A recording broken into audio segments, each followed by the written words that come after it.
What is up, YouTube? The time has come. Finally, one of my favorite, I had this made. One of my favorite, I think it's cool, PE sample. I really wanted this shoe. So like 2 years ago, I reached out to HVND and had the black toe, as you see on the box. Got the jumbo swoosh, got the straight heel. It was kind of a dream come true that they crafted this sneaker. All handmade, premium leather, looks beautiful next to the OG from 1985, general release specs, STP factory. And funny enough, I put reimagined. I'll drop in a photo. Like, oh, wouldn't that be funny to reimagine this was coming back to life? And Jordan Brand actually said, hey, yeah, that would be cool. They actually did it. So a year plus, a couple months, and here we are. They brought it back, and they did not put the they didn't put the time and effort in. Okay, as you can see from the back box here, the reference of shape, it's just not quite the same. So I know already I'm gonna have people saying I'm complaining and that all I do is complain about these sneakers and I'm never happy and this and that, but that's not what it is. It's called critiquing. Okay, I was a chef, have been a chef for 23 plus years, and what do we do in the kitchen? We critique. So we look at a sneaker and I do the same thing. I look at it and I'm like, how does it look? What's the shape? What's the material? How is it built?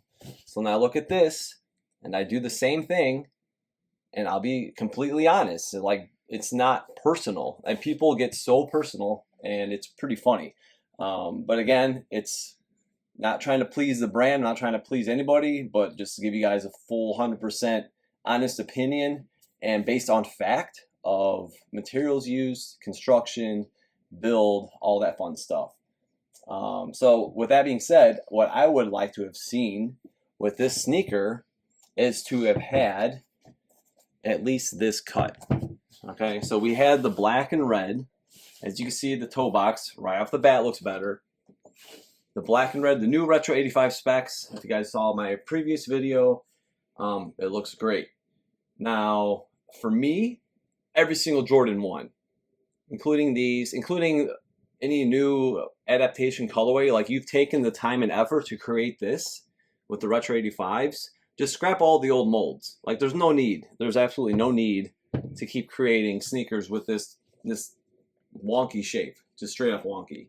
From the heel, we'll get more into that later. But you had the work done. Like, why not just go across the board for everything? I mean, you imagine the shattered backboard. How awesome would that be to have the Retro 85 cut with thick, durable leather that looks like this pair right here. And another thing is they basically pushed this release back, and I think they piggybacked the black and red release basically because these didn't sell out instantly, and I felt like these were going to be leftovers for people that didn't get to these. So that was kind of like, I don't know, not the greatest. I mean, I guess it's smart on their behalf, but just telling you about this shoe alone, like, and it didn't sell out instantly. It wasn't like these, more pairs made, of course, but the demand. Do you really think that if they were cut and shaped like this with this cool ass box that they would have sat? I don't think so. So just a few points that I like to make before we actually get into more with the HVND. Speaking of HVND, Nike, Jordan Brand, multi-billion-dollar company. Tons of funds, tons of money. And then you have guys like these guys at HVND. Passion, pursuing perfection, okay? This is what these guys do. High quality materials. They've gone through countless, I mean like 50, 60, 70 different templates, shaping, molding to get it right. Perfectionists, okay? Not like every shoe has to be perfect, but to get the shape, to get the specs they wanted. And again, like, why can't Jordan Brand like collaborate with somebody like this instead of like shooting down some of these custom makers, which I would like to see if they actually would, collaborate with makers like HVND, a real collab. That would be exactly what is advertised. Also, like the Retro 85, when you go back to it, 1985, $65, right?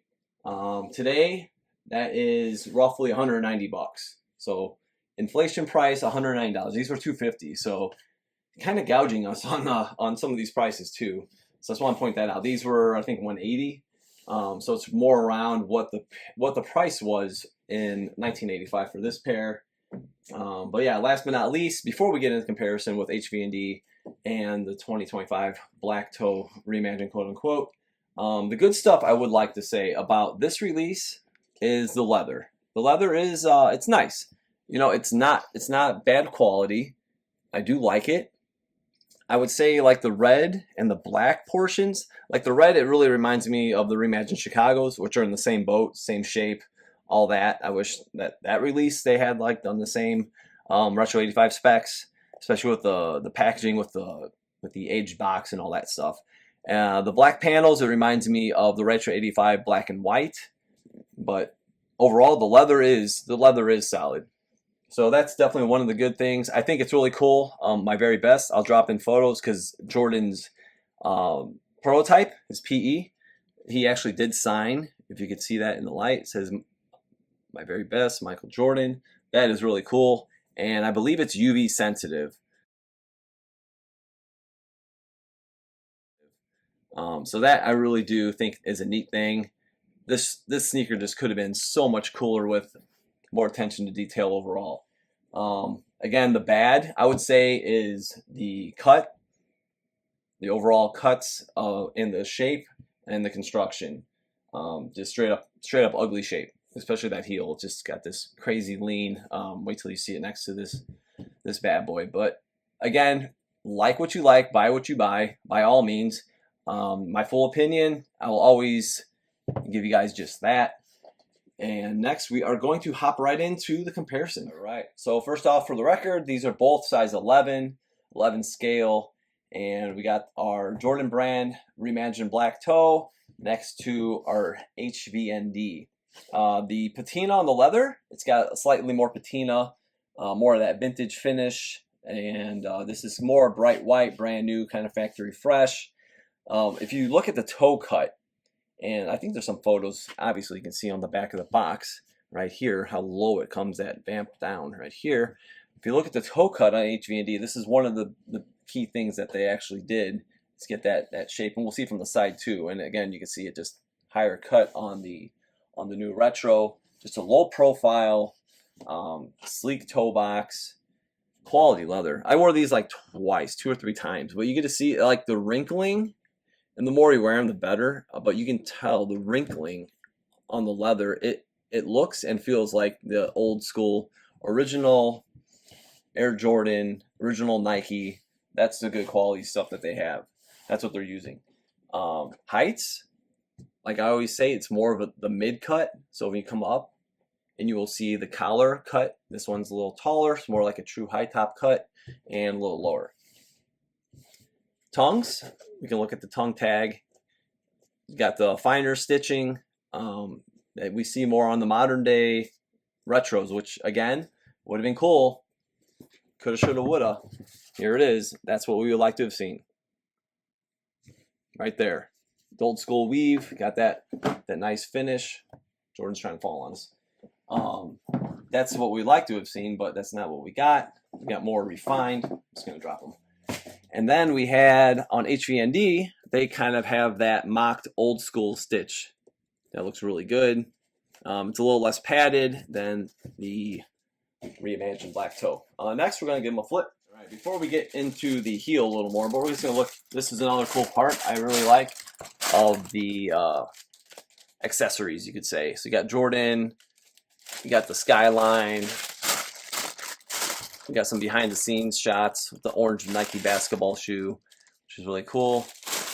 Wings logo sketch. On the other side, we have, right here, we have the Black Toe here, behind the scenes photo shoot, and right here, where he's got him hanging, as you can see, the pairs on the front and back.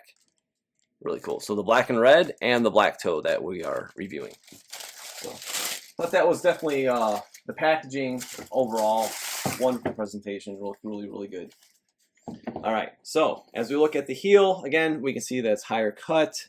This is definitely thinner, and the material I know I've highlighted before, but on some of the OG from the factories, you can see the material's kind of ripped almost, and this is kind of Similar, very similar to that material. You can see it kind of has like a little ripple effect when you rub your finger on it. Pretty much solid leather here, bigger cut, higher cut. You can't really tell from this angle. You can kind of see it on camera a little bit, but the heel obviously curls inward more, and here we have more of a vertical, true 84, not 85, true 84 PE prototype cut. Midsoles are both lightly oxidized, I would say. Red's a little deeper on this one. You can see kind of like more of a raw edge cut here on the red leather on HVND. Okay, a lot to say here. This angle, first thing that's very, very noticeable would be the size of the swoosh. So you have the jumbo 84 oversized swoosh compared to this one is more along the lines of 85. If you look even here, it's pretty much very, very similar. But yeah, this portion looks good. I don't mind like the leather. It feels good. It's got that crease, which I like. It's just the actual build of the sneaker. So some of the spots, some of the features of this sneaker, like materials and the laser engraving of MJ's signature, there are some things I do like about it, but there's a lot I don't. Again, slope, it's not bad. It's not the best. As you can see, this definitely has a lower toe profile. It's got a nicer curve to it. This comes up a little bit, maybe with the last just coming up slightly. We're gonna flip them next so you guys have a better angle of the heel back to back. All right, here we go. So now we can talk a little more detail about the heel. So first off, that curved it does not look right. On a Jordan 1, after obviously I collect a lot of the OGs, and I basically have like slimmed down to retro 85 specs because I don't really like any of the other shapes. That's why I've gone to like different custom makers. I'd prefer to have those. And it's just an eyesore to me. I do not like the shape. Once you really get close and you really, even if you pull back and you look at both of the shoes together, you just see how vertical this is and how this just has this funky punching your Achilles kind of look to it. I'm just not a fan of it. I don't like it. And they've done better, obviously. You know, so like, why would you not? Like, why? Like, how cool would that have been? You know, 85. You could have had 84 and 85 right here. That's what's like. It's a miss. You know, that would have been cool. Yeah. Again, swoosh. We got larger. Midsoles match up pretty well. And another thing that kind of irked me after I was really looking closely to this more, as we can see from the box that we saw earlier. I'll drop in a photo of a close-up of the actual PE that Jordan had in those photos. But you notice the wings, it says not the wingless, Air Jordan, and it's kind of like here. It's not really in line per se with the stitch lines. So that's how it should be. So it's kind of like they stamped it yay instead of yay. So as you see this one, it's more in line with the stitching. So attention to detail, and that would have been an easy fix. Just tilt it. Tilt it like the wings. Like the wings logo would not be stamped like that. It would be here, like wing to wing. So that's what I'm saying, if you guys can see that angle between those two.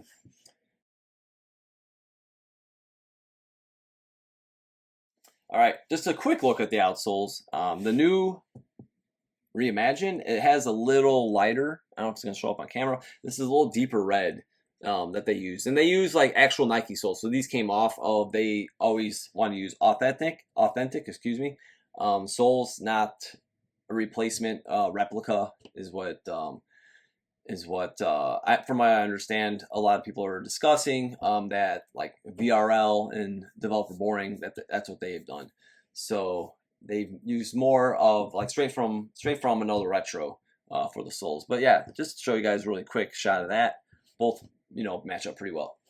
All right, so just like a little side note about leather, like leather quality, like premium, you can see it. Like these, yeah, they were worn a few times. You could see it, you could feel it, the grain, the way it moves. And this, it's just not the same. The way it looks, they got marks on them. Obviously, you know, it's very hand selected and a premium price with HVND, obviously. But just the leather difference, I think these will break in nicely even for the new retro. But overall, like it's just there's levels to like quality of leather. And when you want to buy a premium sneaker like HVND supplies, you will see it, you will feel it, and these are like butter on feet. I'm telling you, they fit beautifully.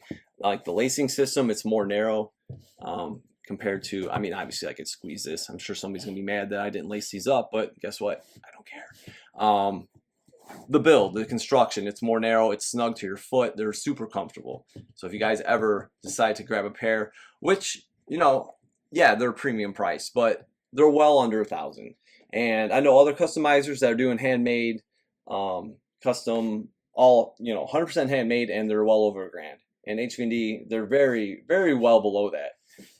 So it's always a good option. It's not for everybody, I get it, but just to show you a little bit more insight on the actual leather being used.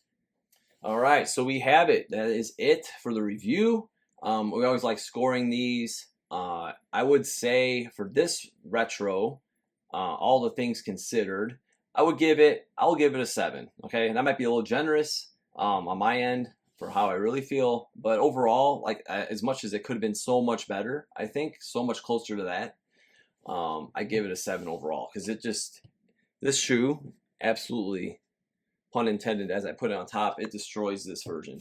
Like, bottom line, absolutely resembles what we see here much more, and bringing back the history than this does. Okay, so now I know a lot of people do like this shoe, and some like doubled up on them. That's fine. Do what you want with your own money. For me, I'd rather have one of these than 2 of these. So that's just kind of where I stand. But yeah, again, hope you guys enjoyed this review. Follow me at OG or Bust on Instagram. Don't forget to hit that subscribe button, and we'll see you soon.